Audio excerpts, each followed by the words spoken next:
திரிணாமுல் காங்கிரஸின் இளைஞரணியின் தலைவராக இருக்கக்கூடிய திரு கோஷ் என்று நினைவு பேர். அவருக்கு ஜாமீன் கொடுத்துட்டு அவர் எந்த முக்கியமான பதவியும் வகிக்கக்கூடாதுன்னு ஒரு வாரத்துக்கு முன்னாடி உத்தரவு போட்டிருக்காங்க. இப்போது 13ஆம் தேதி என்ன நடக்கும் என்று நாம் ஓரளவுக்கு ஊகிக்க முடியும். அது உச்சநீதிமன்றம் அவர்கள் முடிவெடுப்பார்கள். நம்மால் ஓரளவுக்கு ஊகிக்க முடியும். அவர் அமைச்சராக இருக்கக்கூடாது என்று உத்தரவிடுவார். ஓகேவா? இப்போது நாம் இந்த வழக்கை எப்படி பார்ப்போம்னா, உச்சநீதிமன்றம் எழுப்பிய இந்த கேள்விகள் அனைத்தும் திரு செந்தில் பாலாஜியை நோக்கி எழுப்பப்பட்ட கேள்விகள் என்று நாம் புரிந்து கொள்வோம்.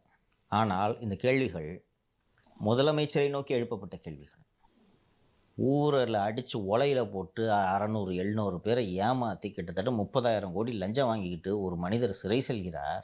1.5 ஆண்டுகள் கழித்து அவர் சிறையிலே இருந்து வெளியே வந்தால் தியாகி பட்டம் கொடுக்குறாரு சிஎம்.